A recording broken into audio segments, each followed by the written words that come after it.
இப்போது புதிய அறிமுகம் ஆச்சி ஹோட்டல் சாம்பார் 50 கிராம் ரூபாய் 20 மட்டுமே. Welcome to Kumudam talks. வணக்கம் திவ்யா. வணக்கம் யோகி. இப்ப எல்லாரும் எதிர்பார்த்த மாதிரி ஜனவரி 10 பராசக்தி ரிலீஸ் ஆயிடுச்சு. எல்லாரும் எதிர்பார்த்த மாதிரி இந்த படம் இருந்ததா அப்படின்றதான் நம்ம இப்ப பேச போறோம். ஏன்னா பராசக்தியோட கதைக்களம் இப்படிதான் இருக்க போது, இதுதான் படத்தோட கதை அப்படின்னு நம்மளுக்கு ட்ரைலரோ அவங்க பேசின இன்டர்வியூஸ்லயோ நம்மளுக்கு தெரிஞ்சிருந்தது. ஆனா படம் பார்த்ததுக்கு அப்புறம் உண்மையா ஆனஸ்டா என்ன ஒரு ஃபீல் இருக்கு? இப்ப நீங்க பராசக்தின்னு அந்த பேரு கேட்டதுக்கு அப்புறமாவும் சரி, ஜனநாயகன் பராசக்தின்னு டாக் வந்ததுக்கு அப்புறமா சரி, அதுல அண்ணா வந்தது, பொலிட்டிக்கலா இருக்க போகுது, இந்த மாதிரி நிறைய விஷயங்கள் மைண்ட்ல ஓடிக்கிட்டு இருந்துச்சு ஆடியன்ஸா.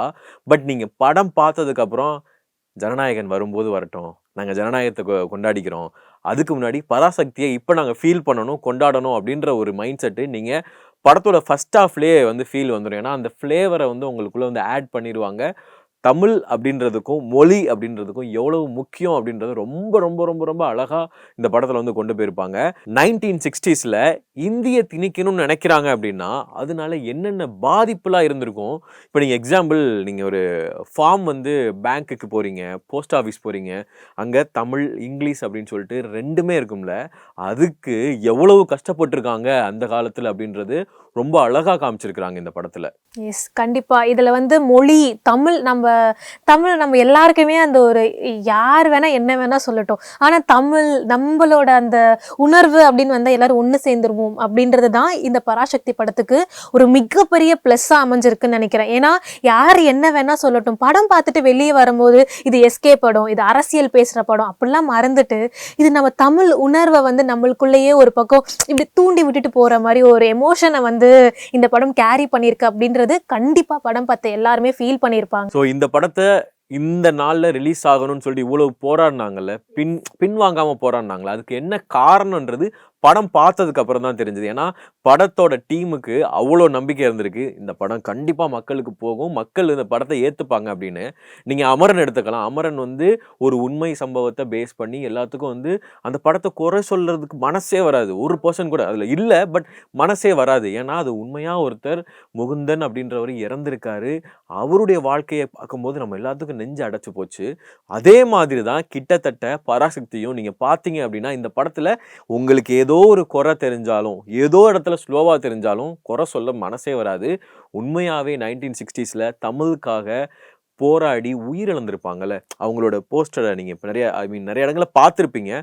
கடைசியில் அப்படி எடுத்து வைக்கும்போது அது ரொம்ப ஒரு மாதிரி எமோஷனல் கனெக்ட் ஆயிடுச்சு. இப்போ நம்ம ஜாலியாக இருக்கிறோம் பார்த்தீங்களா, தமிழ்னு ஈஸியாக பேசுகிறோம்ல, ஆனால் அதுக்கு அந்த காலத்தில் எவ்வளோ கஷ்டப்பட்டிருப்பாங்க.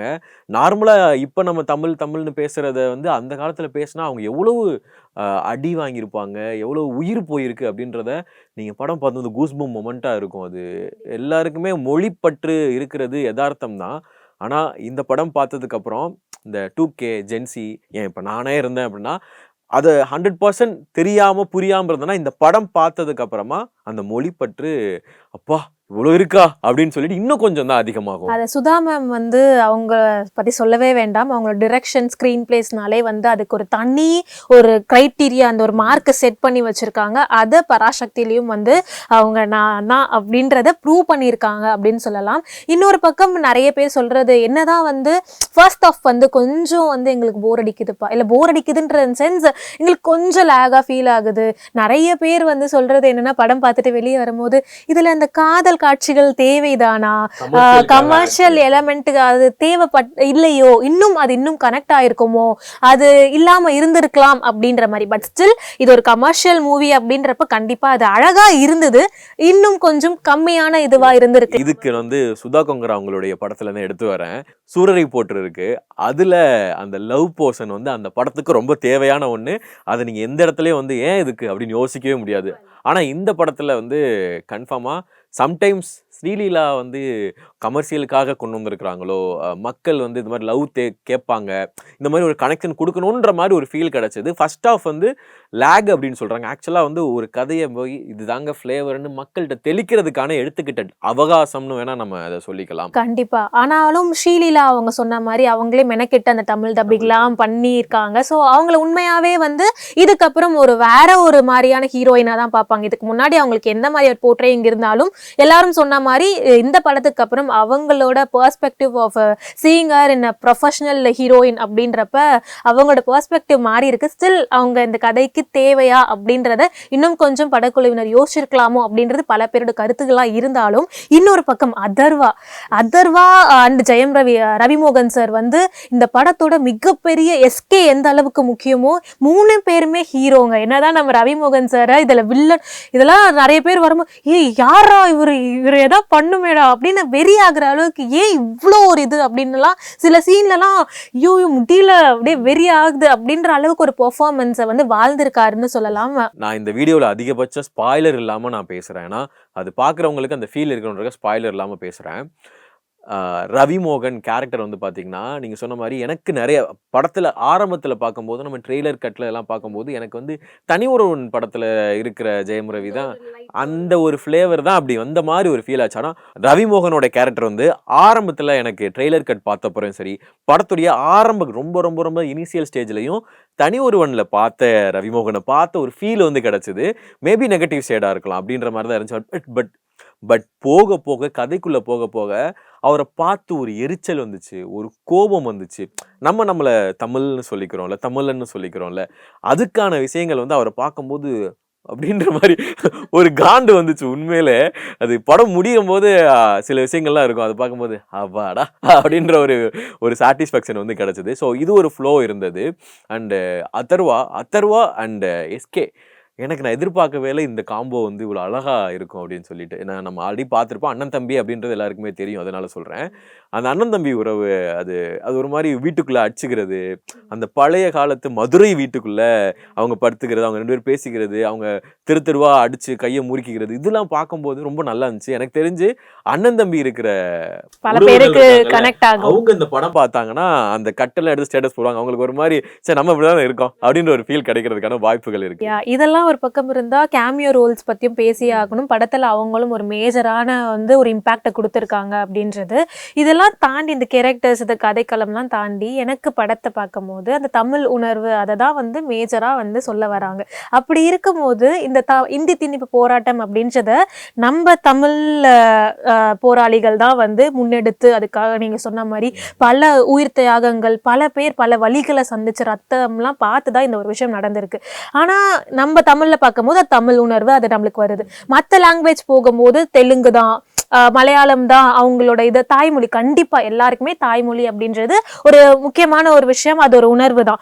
ஆனா நம்ம தானங்க ஆக்சுவலா அந்த போராட்டம் அப்படின்ற அந்த ஒரு இதை வந்து பண்ணியிருந்தோம், அதுக்கான வழிகள் நம்ம தானே இது பண்ணோம். ஆனா அது இந்த படத்துல வரும்போது மற்ற லாங்குவேஜ் போகும்போது அதை அப்படி எடுத்து கொடுத்துட்டோமோ அப்படின்ற அந்த ஒரு விஷயம். இது ஏன் அப்படின்னா, தமிழ்ன்றது நமக்கு உணர்வு ரீதியா இருக்கா, அதே மாதிரி அந்த படம் தெலுங்குல ரிலீஸ் ஆனா தெலுங்குல பாக்குறவங்களுக்கு உணர்வு ரீதியா இருக்கணும்ல. மலையாளத்துல கண்டிப்பா தமிழ் பாத்துறாங்க அப்படின்னும் போது அந்த உணர்வு ரீதியான விஷயங்கள் அவங்களுக்கு அவங்களோட மொழிக்கு நம்ம கொடுத்த ஒரு மரியாதைன்னு எடுத்துக்கலாம். ஸோ அதுக்காக தான் அதை வந்து டப் பண்ணி தெலுங்குலயும் சரி மற்ற லாங்குவேஜ்ல வந்து ட்ரை பண்ணிருக்கிறாங்க. ஸோ அதுதான் இந்த மொழிபெயர்ப்புக்கு காரணம்.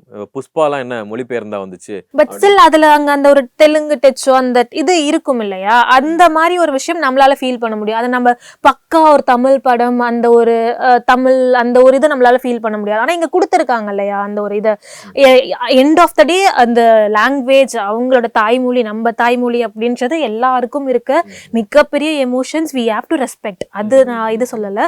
பட் ஆனா ஏதோ ஒரு வகையில அது எங்கேயோ ஒன்று இதுவாயிடுச்சுல அப்படின்ற அந்த ஒரு விஷயம் வந்து கமர்ஷியல் ரீதியா யோசிச்சுட்டாங்களோ அப்படின்ற ஒரு இது போய் சேரணும்ல ஆடியன்ஸுக்கு, அதுக்காகவும் நம்ம அதை யோசிக்கணுன்றதுக்காக பண்ணியிருப்பாங்க. பட் நீங்கள் படம் பார்த்தீங்கன்னா நம்ம தமிழ்நாட்டில் அதாவது நம்ம இந்தியாவில் எத்தனை மொழிகள் இருக்குது, அந்த மொழிகளுக்கான எல்லா விஷயங்களையும் ரொம்ப உள்ளடக்கி வச்சுருப்பாங்க. எனக்கு ரொம்ப பிடிச்ச சில சீன்ஸ்லாம் வந்து பார்த்தீங்கன்னா கலைஞர் கருணாநிதி அவர்கள் வந்த மாதிரி அது அவர் தான் சொல்கிறாங்க. பட் எனக்கு வந்து தெரியலை. ஒரு டைலாக் சொல்லுவார், சூரியன் வந்ததும் முரசொலி கொட்டும் அப்படின்னு சொல்லும்போது ஓஹோ அப்படி வரீங்களா நீங்கள் அப்படின்ற மாதிரி இருந்துச்சு. ஸோ நம்ம அப்போ இருந்த அந்த தலைவர்கள் எல்லாம் இப்போ ஈஸியாக பேசுகிறாங்க பார்த்தீங்களா. நீங்கள் படம் பார்த்தீங்கன்னா அவங்க என்னென்ன விஷயங்கள் பண்ணியிருக்கிறாங்க, அரசியலாக அவங்களுடைய அது களம் வேற, பட் அவங்க மக்களுக்கு என்னென்ன பண்ணியிருக்காங்க அப்படின்றது விஷயங்கள் ரொம்ப அழகாக வந்து தெரிஞ்சுது. அதுவும் இல்லாமல் அண்ணா அவர்களுடைய வேடத்தில் சேத்தன் அவர்கள் நடிச்சிருப்பாரு, ரொம்ப நல்லா இருந்துச்சு. அப்பப்போ அவர் வந்து தக் லைஃப் கமெண்ட் மாதிரி கொடுத்துட்டு போறாரு. நீங்களே பார்த்துருங்க. அவன் யாரா இருந்தாலும் இதை பண்ணானா அவன் என் தம்பி தான் அப்படின்னு ஒன்று இருக்கும். ஒரு மீட்டிங்ல வந்து பேசிட்டு இருக்கிற மாதிரி இருக்கும். அவரை வந்து கைது செஞ்சு கூட்டு போவாங்க. நீங்க ஒன்றும் கவலைப்படாதீங்க, எனக்கு இது பழகின ஒன்று தான் அப்படின்றதா இருக்கட்டும். இதுல ரொம்ப வந்து அந்த தலைவர்களை வந்து கொஞ்சம் சரியான ஒரு மரியாதையோட இவங்க அப்படிதான்ப்பா இருந்தாங்க அப்படின்னு சொல்லி சின்ன சின்ன டக்கு மூலமா காமிச்சிருப்போம். இப்ப இருக்க உண்மையா அந்த ஜெனரேஷன் கிட்ஸ்க்கு வந்து அண்ணா அண்ணான்னு சொல்றாங்களேப்பா, கலைஞர் கலைஞர்னு சொல்றாங்களே, அவங்க என்ன பண்ணியிருக்காங்கன்றதெல்லாம் அவங்களுக்கு இதுல வந்து அந்த ஒரு அவேர்னஸும் கிரியேட் ஆயிருக்கும்ன்றது. இந்த படம் பார்க்குறவங்க நீங்க எந்த அளவுக்கு இந்த படம் பொலிட்டிக்கலா இருக்குமோ, அப்படி இதனால எடுத்திருக்காங்களோ, ஜனநாயகனை பீட் பண்ண எடுத்திருக்காங்களோ, இவங்க வந்து இவ்வளோ அரசியல் பண்றாங்க, இந்த மாதிரி யோசிச்சிருந்தாங்கன்னா இந்த படம் பார்த்ததுக்கு அப்புறமா அவங்க அதை மறந்துடுவாங்க. இது நமக்கான படம் அப்படின்றத அவங்களுக்கு உணர ஆரம்பிச்சிடும். இதுதான் இந்த படத்துக்கு சுதா கொங்கரா மேம் ஆரம்ப காலங்கள்ல இருந்து இந்த படம் ரைட்டிங்ல இருந்ததுல இருந்து நெகட்டிவை தான் சந்திச்சிருக்காங்க. அவங்க தான் இந்த படத்தை வந்து கை தூக்கிட்டு போனாங்க அப்படின்ற ஒரு விஷயத்த வந்து ப்ரொடியூசர் ஆகாஷ் பாஸ்கரனும் நிறைய இடங்களில் ஷேர் பண்ணியிருக்கிறாரு. ஸோ அதனால இந்த படத்தோடைய அதிகபட்சமான அந்த கிரெடிட்ஸ் வந்து எல்லாரும் நடிச்சிருக்காங்க, எல்லாரும் பண்ணியிருக்காங்க எல்லாம். பட் சுதா கொங்கரா அவர்களுக்கு தான் இந்த கிரெடிட்ஸ் வந்து அதிகபட்சமா போகுன்றது எந்தவித மாற்று கருத்தும் கிடையாது. பராசக்தியில வந்து இன்னொரு விஷயம் சொல்லணும்னா சென்சார் கட் இஷ்யூஸ். அதில் நிறைய விஷயங்கள் வந்து படத்துல ஒரு ட்ரெய்லர்ல வந்த டயலாக்காக சில விஷயங்கள் மியூட் பண்ணப்படுது, நிறைய கட்ஸ் இருந்தது அப்படின்லாம் வந்து பேசியிருந்தாங்க. ஆனா அந்த மாதிரி கட்ஸ்னால படத்தோட அந்த இன்னும் கொஞ்சம் அந்த கட்ஸ்லாம் இருந்திருந்தா இன்னும் அந்த எமோஷன் கனெக்ட் ஆயிருக்கும். அங்கங்க ஜம்ப் கட் மாதிரியோ சில இடத்துல மியூட் பண்ண ஆவேசமா அந்த ஒரு டயலாக் கூட நம்ம கனெக்ட் ஆகும்போது டக்குன்னு ஒரு மியூட் வரம அந்த டயலாக் ஐயோ என்னடா ஏண்டா அப்படின்ற ஒரு ஃபீல், அந்த மியூட் இல்லாம இருந்திருந்தாலும் அந்த ஜம்ப் கட்ஸ்லாம் இல்லாம இருந்திருந்தா இன்னும் ஓல் ஃபிளெஜ்டா இந்த பராசக்தி படம் வந்து அந்த எமோஷனை ப்ராப்பரா கன்வே ஆயிருக்கலாம்.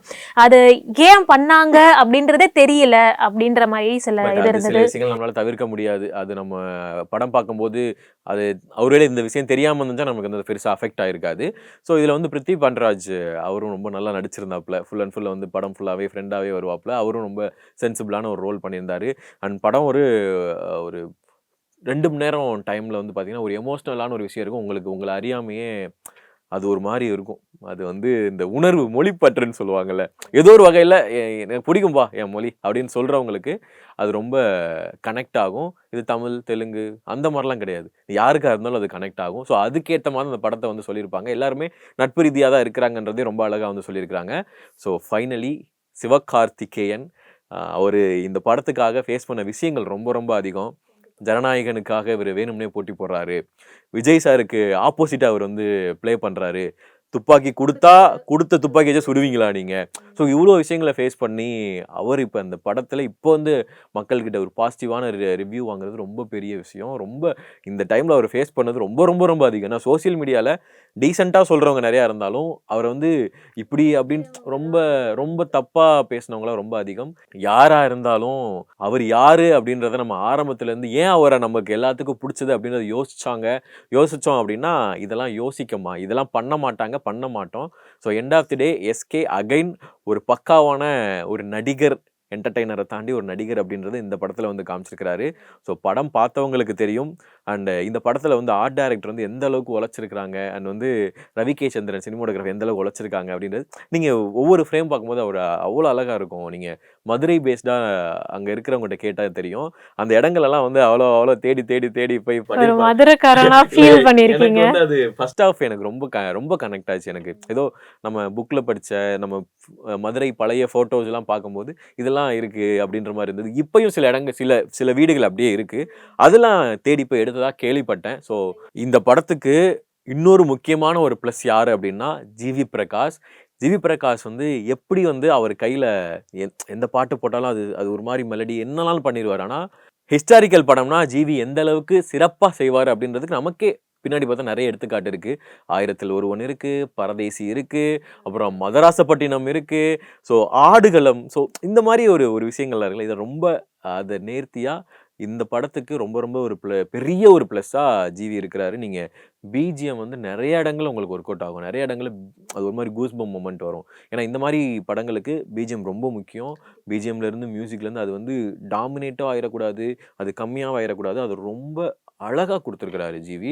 ஸோ அதனால வழக்கம் போல ஓஜி ஜிவிக்கு நன்றிகள் சொல்லலாம். அவரோட 100th மூவி வேற இது. ஸோ அதுக்காக எஸ்கேயோட 25th மூவி அப்படின்றப்ப அந்த காம்போ எதிர்பார்த்து சொல்லிக்கலாம் அப்படி. எஸ், அந்த ஒரு 100 இல்லைங்க 125 வச்சுக்கோங்க அப்படின்னு அவர் பிஜிஎம்ஸ்ல ஒரு கூஸ் பம் மொமெண்ட்ஸை நிறைய இடத்துல கிரியேட் பண்ணியிருந்தாரு. எஸ், ஜிவியை பத்தியும் கண்டிப்பா இந்த படத்துக்கு அப்புறம் அவருக்கு தனியா ஒரு அப்ரிசியேஷன்ஸ் வர்றதுக்கான வாய்ப்புகள் இருக்கு. எமோஷனல் கனெக்ட் தான் பராசக்தியோட மிகப்பெரிய பிளஸ்ஸா அமைஞ்சிருக்கு. ஸோ எண்ட் ஆஃப் த டே வந்து பராசக்தி ஃபைனலி தியேட்டர்ல ரிலீஸ் ஆயிடுச்சு. பொங்கலுக்கும் அதை வந்து மக்கள் கொண்டாட போறாங்க. ஜனநாயகன் வந்து எப்ப வரும் அப்படின்றதெல்லாம் நம்ம வெயிட் பண்ணி பார்க்கலாம்.